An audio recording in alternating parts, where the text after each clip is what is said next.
네, 여러분들은 예수를 믿으시죠? 네. 이제 우리가 예수를 믿는다고 할 때, 또 구원의 확신에 대한 질문을 하곤 하는데요. 여러분들은 어떻습니까? 여러분들은 구원의 확신이 있나요?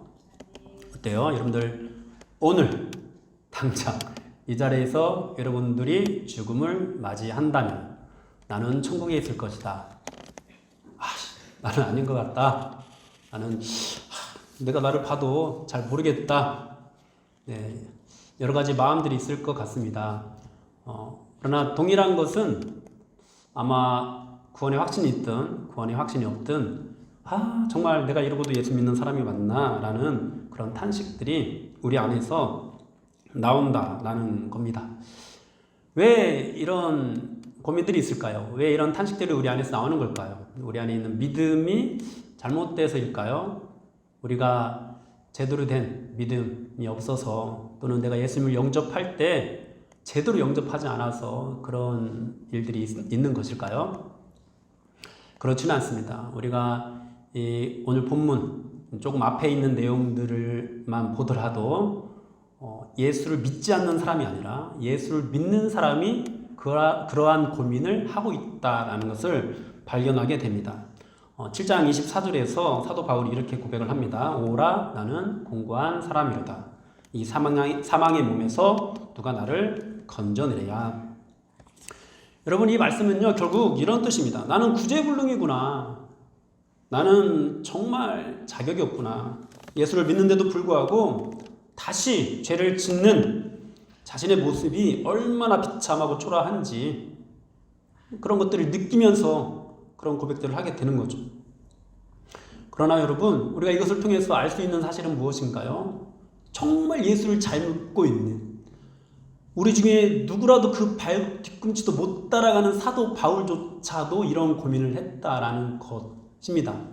그렇다면은 우리 중에서 믿음이 약하건 강하건 할 것 없이 이런 고민이 들어온다라는 것은 잘못된 일이 아니라 지극히 정상적인 일이라는 겁니다.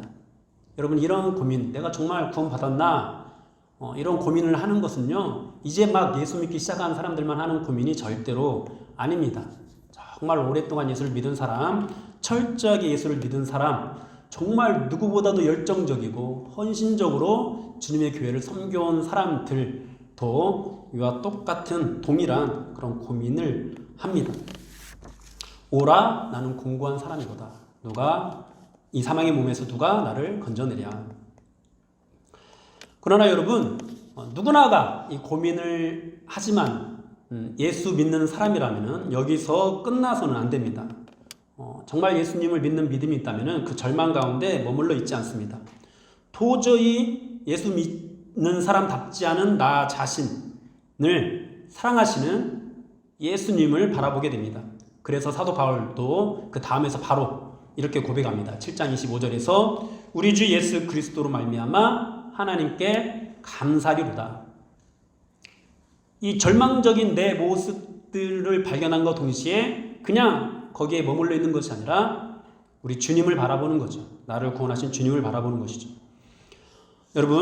여러분들도 내가 이러고도 예수 믿는 사람 맞나? 내가 이러고도 학생회장이 맞나? 내가 이러고도 찬양대 설 자격이 있나? 라는 그런 고민이 들어올 때 오늘 이 사도 바울처럼 우리 주 예수 그리스도로 말미암아 감사하면서 다시 일어설 수 있기를 바랍니다.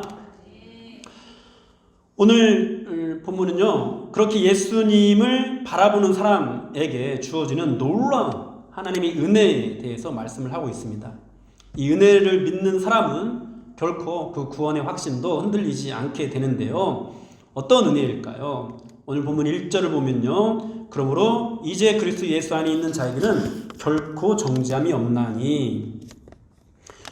여러분, 내가 정말로 예수 믿는 사람 맞나? 이러고도 내가 자격이 있나? 라는 고민이 들어오실 때 이 말씀을 믿으십시오.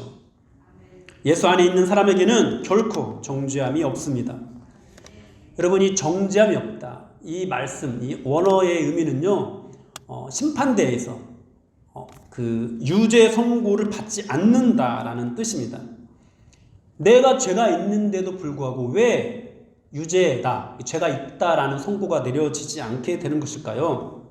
여러분, 그것은요, 예수를 믿게 되면은 이제 전혀 다른 법 아래에 놓이기 때문입니다. 예수를 믿기 이전에는 죄와 사망의 법 아래에서 살았습니다. 그러나 우리가 예수를 믿으면은 생명의 성령의 법 아래 살게 됩니다. 왜 법이 달라지냐면은 우리가 속한 곳이 달라지기 때문이에요. 이전에는 하나님 나라의 백성이 아니었지만 이제는 하나님 나라의 백성이 되었기 때문에 하나님 나라의 법에 백성들에게 적용되는 하나님 나라의 백성들에게 적용되는 그 법 아래 살게 되는 것입니다.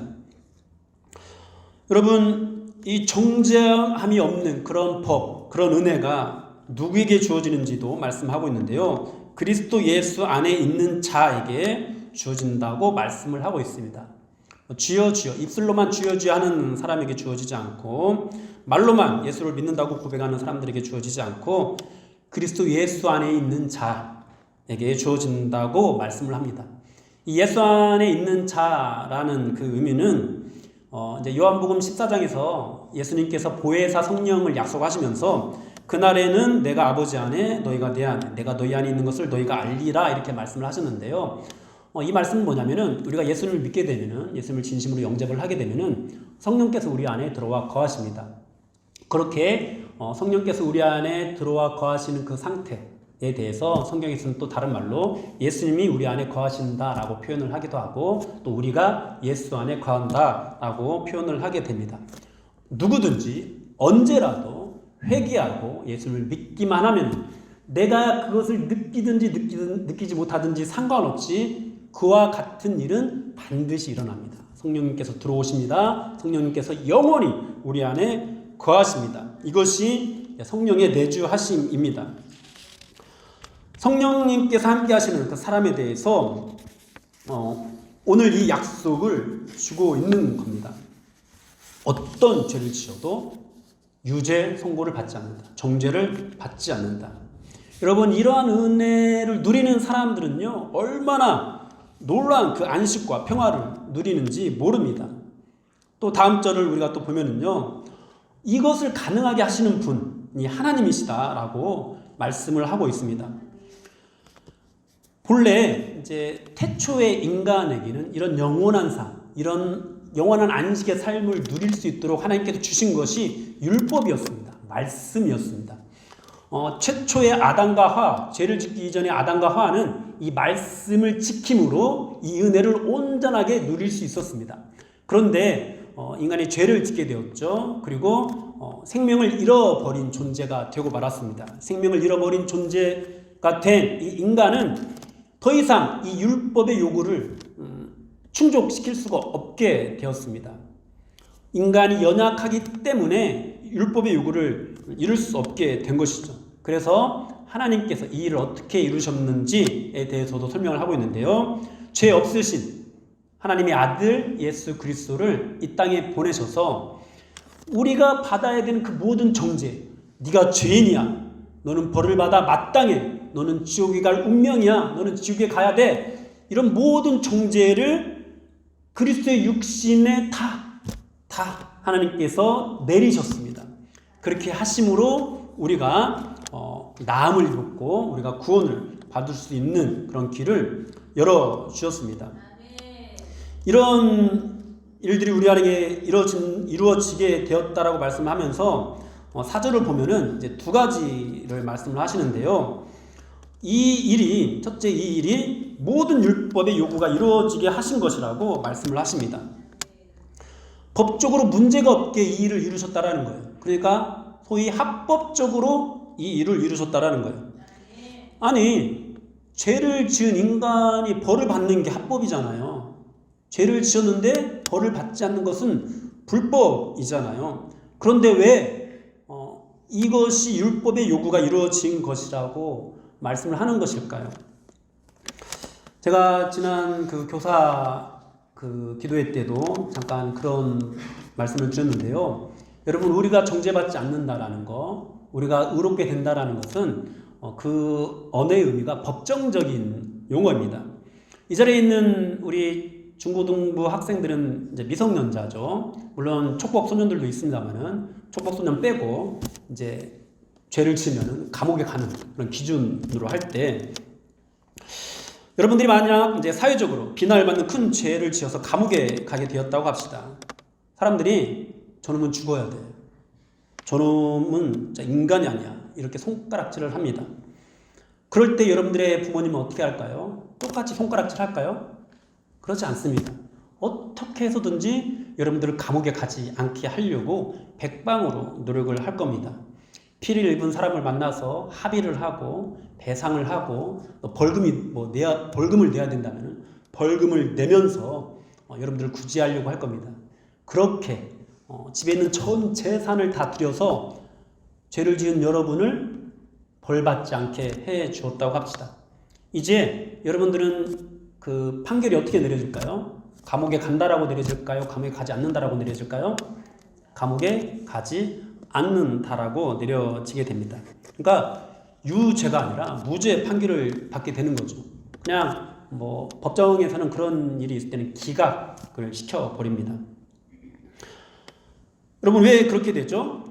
부모님이 여러분들의 죄값을 대신 다 치러주셨기 때문입니다. 이와 같이 하나님께서는 죄인이라는 판결과 사망이라는 형벌을 받아야 할 인간을 위해 당신의 전부이신 예수님을 대신 죽게 하셨습니다. 그래서 율법의 모든 요구를 이루신 거예요. 사회적으로는 비난받을 수 있지만은 법적으로는 그 모든 일들이 합법이 되는 거죠. 그리고 또 둘째, 율법의 요구가 이루어진 일이 육신을 따르지 않고 그 영을 따라 행하는 자에게 이루어진다라고 말씀을 합니다. 영을 따라 행하는 자는 결국 앞에서 말씀한 예수 안에 있는 자와 동일한 의미의 말씀이라고 우리가 보면 되는데요. 정죄받지 않은 은혜, 그 모든 율법의 요구를 이루어서 합법적으로 구원하는 그 은혜가 예수 안에 있는 자, 그리고 영을 따라 행하는 자, 그 영을 따라, 그러니까 성령이죠. 성령을 따라 행하는 자에게 이루어진다라고 말씀을 하고 있습니다.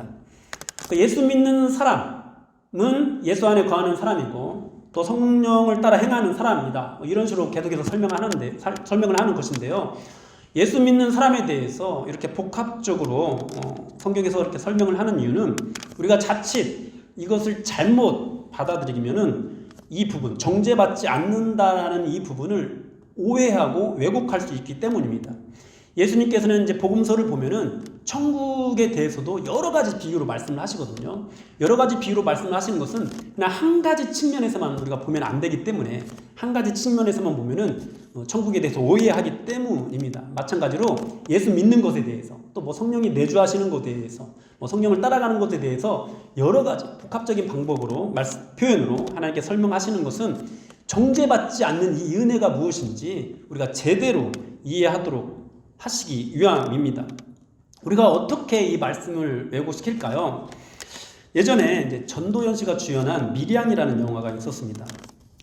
주인공의 이름은 신혜였는데요. 전도연 씨가 그 역을 맡았습니다. 이 신혜는 남편을 잃고 어린 아들과 남편의 고향인 밀양에 와서 살게 됩니다. 그런데 그곳에서 하나밖에 없는 아들이 납치를 당하게 되고 살해를 당합니다. 이제 모든 것을 잃어버린 주인공은 이 슬픔을 주체할 수 없어서 울며 불며 찾아간 곳이 교회였습니다. 교회에서 막 부흥회 같은 그런 장면이 있고 거기서 막 모든 것들을 토해내면서 은혜를 받은 것 같기도 하고 어쨌든 이 주인공은 정말 은혜를 받았는지 안 받았는지 잘 모르겠어요. 어쨌든 은혜를 받아서 이제 아들을 살해한 이 살인범을 용서해 줘야겠다라고 마음 먹습니다. 그래서 이제 붙잡혀서 교도소에 가 있는 이 사람을 찾아갑니다. 그런데 그 사람을 용서해 주려고 가서 면회를 하는데 그 범인이 그 자리에서 매우 해맑은 표정을 지으면서 이 주인공인 신혜에게 말을 하는 겁니다. 나는 평안합니다. 예수님께서 나의 모든 죄를 용서해 주셨습니다. 주인공 이 신혜에는 분노가 치밀어 올랐습니다. 아직 내가 용서하지 않았는데 누가 용서를 했단 말인가? 이렇게 분노하면서 그때부터 이제 기독교에 대해서 반감을 갖게 됩니다. 사랑하는 여러분, 많은 기독교인들이 하나님의 용서, 이 밀양이라는 영화의 살인범처럼 사용을 합니다. 나는 용서받았다고. 나는 더 이상 죄인이 아니다고. 나는 이제 예수 믿고 천국에 간다고. 당당히 합니다. 여러분, 그런 이 기독교인들의 모습을 보면서 또 세상 사람들은 너 같은 게 무슨 예수 믿는 사람이냐? 라는 그런 비난들을 쏟아내기도 합니다. 여러분, 하나님의 용서는 예수 그리스도 안에 있는 자에게 결코 정죄함이 없다는 선언은 그렇게 사용하라고 주어진 은혜가 결코 아닙니다. 우리가 정죄받지 않는 것은 하나님의 심판대 앞에서 법적으로 정죄를 받지 않는다라는 의미이지 우리의 모든 죄가 없는 것처럼 된다는 의미는 아닙니다. 여러분, 아무리 부모가 그 모든 죄값을 치러줬다고 해도 사회적인 비난은 여전합니다. 여러분, 우리가 그런 경우를 많이 보지 않습니까? 죄를 지어서 그 사람이 죄값을 다 치렀는데도 불구하고 연예인들 중에서 다시 브라운관으로 그런 미디어로 나와서 고개를 내밀려고 할 때 사람들이 얼마나 비난합니까? 얼마나 손가락질합니까? 그리고 그것을 우리는 잘못됐다라고 또 말하지도 않습니다. 그것이 옳다라고 말을 합니다. 여러분, 그런 겁니다. 죄라는 것은 그런 겁니다. 우리 안에 이 죄는요, 씻을 수 없습니다. 영원히 사라질 수 없습니다. 다만 그리스도의 보혈의 피가 그것을 덮을 뿐입니다. 여러분, 우리는 하나님의 심판대 앞에서 죄가 없다라고 판결을 받게 되는 그런 나라의 백성으로 살게 되었지만은 여전히 우리는 죄인입니다. 그리고 이것을 제대로 아는 사람이라면, 즉 진짜 예수를 믿고 그리스도 안에 거하는 사람이라면은, 그리고 성령을 따라 행하는 사람이라면은, 나 지옥 안 간대, 나 용서받았어, 이런 식으로 표현을 할 수 없는 겁니다. 사랑하는 여러분, 우리가 예수 믿고 받은 은혜가 바로 그런 것입니다. 이 은혜를 우리는 성령을 따라서 누려야 합니다. 예수 그리스도 안에서 누려야 합니다. 우리가 만일 예수 그리스도 안에서 이 은혜를 누리지 못한다면, 성령을 따라 행하면서 이 은혜를 누리지 못하고 육신을 따라가게 된다면 어떻게 되는지 오늘 또 본문에서 잘 말씀하고 있습니다. 육신을 따르는 사람, 그 사람은 예수 안에 있지 않는 사람이죠. 성령을 따르지 않는 사람입니다. 그가 어떤 생각에 사로잡혀 있고 그 결과가 무엇인지에 대해서 분명히 가르쳐 줍니다. 육신을 따르는 사람은 육신의 일을 생각한다고 5절에서 말씀합니다. 그러한 육신의 생각에는 생명이 없고 사망이 있다라고 6절에서 말씀하고 있습니다. 그는 하나님과 원수가 된다고 7절에서 말씀하고 있습니다. 육신의 생각은 하나님의 법에 굴복하는 것이 없다고 또 말씀을 하고요. 하나님을 기쁘시게 하지 않는다고 8절에서 말씀을 합니다. 여기서 생각이라는 단어가 계속 반복하고 있는데요. 여러분, 이 생각이 참 중요합니다. 이 생각이 뭐가 그렇게 큰 죄입니까? 라고 말을 할 수도 있는데요. 여러분, 이 생각에 따라서요, 여러분들이 교회에 계속 다니기도 하고 교회를 떠나게 되기도 합니다. 여러분의 생각에 따라서요, 오늘 예배에서 하나님을 만나게 되기도 하고요, 하나님을 만나지 못하게 되기도 합니다. 여러분의 생각에 따라서 예수님을 진심으로 영접하게 되기도 하고 예수님을 거절하게 되기도 합니다. 그래서 잠언에서는 이렇게 말씀합니다. 모든 지킬 만한 것보다 더욱, 것 중에 더욱 네 마음을 지키라. 생명의 근원이 이에서 나면이라. 여러분, 마음이 생각과 붙어서 성경에서 굉장히 많이 표현하는데요. 대표적인 것이 창세기 6장 5절 말씀입니다. 여호와께서 사람의 죄악이 세상에 가득함과 그의 마음으로 생각하는 모든 계획이 항상 악할 뿐임을 보시고. 그럼 이렇게 생각이 중요합니다. 여러분은 여러분들의 마음으로 무엇을 생각하십니까? 육신의 일을 생각합니까? 성령의 일을 생각합니까? 여러분, 육신의 일은요, 결국 나에 대한 일입니다. 나에 대한 자랑과 내가 구원받았다, 이런 일입니다. 성령의 일은 무엇입니까? 예수 그리스도의 일입니다. 나를 어떻게 구원하셨는지, 하나님께서 나를 구원하시기 위해서 치른 그 대가가 무엇인지, 그리고 나를 구원하신 그리스도께서 원하시는 것이 무엇인지, 나를 구원하기를 원하시는 것이 아니라, 나만 구원하기를 원하시는 것이 아니라 나를 통해서 또 다른 사람을 구원하기를 원하신다라는 그것들을 생각하는 거죠. 사랑하는 여러분, 하나님께서는 여러분이 이 정죄받지 않는다는 은혜로 성령의 일을 생각하기를 원하십니다. 만일 우리가 자꾸만 성령의 일을 생각하지 않고, 그러니까 정죄받지 않는다는 이 은혜 안에서 은혜를 누린답시고 성령의 일을 생각하지 않고 계속해서 육신의 일을 생각한다면, 오늘 본문에서는 단호하게 말씀합니다. 9절에서 만일 너희 속에 하나님의 영이 거하시면 너희가 육신에 있지 아니하고 영에 있나니 누구든지 그리스도의 영이 없으면 그리스도의 사람이 아니라. 여러분, 그렇게 이 정죄받지 않는다라는 이 은혜를 그렇게 성령을 따라서 예수 그리스도 안에서 누리지 않는 사람은 예수 그리스도의 영이 그 안에 없는 사람입니다. 그리고 그런 사람은 그리스도의 사람이 아닙니다. 사랑하는 여러분, 여러분은 이 그리스도 안에 거하고 계십니까? 정죄받지 않는다라는 이 은혜, 이 놀라운 은혜를 그리스도 안에서 누리기를 축복합니다. 여러분, 성령을 따라서 이 은혜를 누릴 수 있기를 바랍니다. 성령 밖에서 여러분들이 육신을 따라서 나 구원받았대, 나는 용서받았어, 이런 식으로 뭔가 막 어떤 그것이 당연하게 주어진 어떤 결과있냐, 또는 뭐 부모가 뭐 돈 많은 것도 능력이야, 이런 식으로 막 내가 당당하게 그런 은혜를 누리는 그런 모습으로 나아가지 않기를 바랍니다. 여러분, 그렇게 우리가 성령을 따라 이 은혜를 누릴 때 이제 그 다음 은혜도 받게 됩니다. 그 다음 은혜가 10절부터 나오는데요. 그 은혜가 뭐죠? 몸은 죽어도 영은 그리스도의 영으로 말미암아 살게 되고 그 영으로 말미암아 죽을 몸도 다시 살아나게 되는 은혜입니다. 최초의 인간인 아담과 하와가 누렸던 그 영원한 생명의 은혜, 단지 죽어서 천국 가는 그런 어떤 영원히 구원받는 그런 개념이 아닙니다.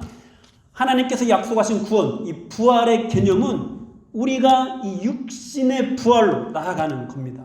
우리의 육신이 살아서 이 죄의 결과로 육신의 죽음을 맞이하게 되겠지만은 그 죽음으로 끝나지 않냐고 우리 안에 있는 그리스도의 영이 죽을 우리의 몸을 다시 살리셔서 누리는 영원한 은혜가 예수 그리스도 안에 있는 자에게, 정죄받지 않는 그 은혜를 성령을 따라 누리는 자에게 오늘 약속되고 있습니다. 사랑하는 여러분, 예수 안에 있는 자에게 주어진 이 놀라운 은혜의 말씀을 꼭 기억하면서 살아가십시오. 우리는 정말 예수를 열심히 믿기를 원하지만, 정말 그리고 주님을 사랑하는 마음으로 정말 헌신적으로 정말 애쓰고 많은 노력들을 하지만 여전히 죄를 짓습니다. 그래서 누구라도 사도 바울처럼 오라 나는 공고한 사람이로다, 이 사망의 몸에서 누가 나를 건져내랴 라는 그런 탄식을 하게 됩니다. 오늘도 혹시 그런 탄식 가운데 있는 분 있습니까?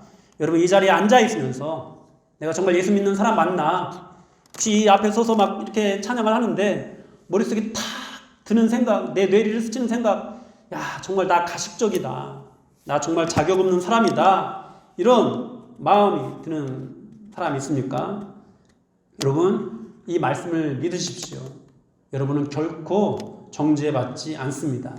여러분은 하나님의 심판대 앞에서 결코 죄가 있다고 판결을 받지 않습니다.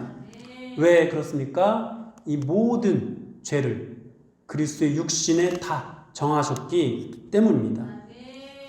여러분, 예수 그리스도를 바라보십시오. 예수 그리스도께서 이루신 일을 바라보십시오. 성령을 바라보십시오. 성령께서 우리에게 원하시는 것, 성령께서 우리를 통해서 이루고자 하시는 것을 바라보십시오. 오랫동안 교회를 다니다가 이제 또 중간에 교회를 빠지게 되는 그런 일들이 있을 수 있습니다. 여기 있는 여러분들 중에서도 중고등부 때 정말 열심히 교회를 다니고 봉사도 했는데 이제 대학에 가고 취업을 하면서 교회를 멀리하게 되는 사람이 있을 수 있습니다. 충분히 그럴 수 있습니다. 그런데 그때 시간이 흐르고 흘러서 어느 순간 하나님께서 여러분들 안에 계신 성령께서 여러분들의 마음을 이제 노크를 하실 거예요. 그때 나 같은 놈이, 내가 과거에는 열심히 교회를 다녔지만은 이렇게 내가 타락했는데, 이렇게 많은 죄를 지었는데 나 같은 놈이 무슨 교회를 간다고, 라는 생각이 들 때 여러분 제발 이 말씀을 붙잡으십시오. 그 순간에 육신의 일을 생각하지 마십시오. 성령의 일을 생각하십시오. 성령께서 예수 그리스도께서 이루신 그 일을 생각하십시오. 예수님이 여러분들의 죄를 대신하여 십자가에 죽으셨습니다. 그것을 믿기만 하면 그 즉시 누구라도 예수 그리스도의 영이 그 안에 거하게 됩니다. 여러분 설사 중고등부 때 그저 가식적으로 예수 믿는 믿음 없이 전혀 구원받지 않은 상태에서 그냥 나의 열정으로 나와서 찬양을 했다 하더라도 오랜 시간이 흘러 그때 나 정말 교회 가고 싶은데 내 지은 죄가 많아서 교회 못 가겠어 라고 생각이 들더라도 그때라도 예수를 믿기만 하면은 하나님께서는 절대로 여러분들을 정죄하지 않으십니다. 그러므로 여러분 하나님께 나올 때는요 주저하지 마십시오. 세상에서 여러 사람들 앞에서 정말 겸손하게 나는 죄인이다라는 그런 인식을 하면서 살아가는 그런 삶의 모습들을 보이면서 그러나 하나님 앞에 나아갈 때는 하나님 앞에서는 담대하게 나아가십시오. 하나님이 절대로 여러분들을 정죄하지 않으십니다. 여러분들의 죄를 용서해 주십니다. 그리고 그렇게 한번 주신 은혜는 결코 취소하지 않으십니다. 그것이 예수 그리스도 안에 있는 자, 예수를 믿음으로 영접한 자에게 주어지는 은혜입니다. 그리고 그것이 바로 오늘 본문 말씀에서 우리에게 주고 있는 약속입니다. 또 이런 일이 있을 수 있습니다. 내가 이제 기도 생활 열심히 해야지. 내가 이제부터 큐티를 매일매일 해야지. 이렇게 마음을 먹었는데 하다 보면 어떻게 됩니까? 보통 작심 3일이 되고 맙니다. 작심 3일이 되고 나면은 이제 그 다음에 또 시작을 하려고 하면은 굉장히 어려워요. 그때 한 번도 내가 큐티를 놓치지 않은 사람처럼, 그때 나는 하루도 기도를 빼먹지 않은 사람처럼 다시 기도하십시오. 하나님 여러분들 정죄하지 않으십니다. 기도하시면 됩니다. 다 들어주십니다. 여러분들에게 하나님께서 약속하신, 하나님의 자녀에게 약속하신 그 놀라운 은혜들을 다 부어주십니다. 다만 기억하십시오. 결코 정죄받지 않는 그 은혜를 주시기 위해서 우리 주님의 영, 그리스도의 영이 그리스도께서 어떤 일을 행하셨는지, 그렇게 그 모든 은혜 안에서, 정죄받지 않는 은혜 속에서 살아갈 때 성령을 따라 행할 수 있는 그런 여러분들이 되길 바랍니다. 그 안에서 이 은혜를 누리고 구원의 확신이 흔들리지 않는 여러분 되시기를 주님의 이름으로 축복합니다.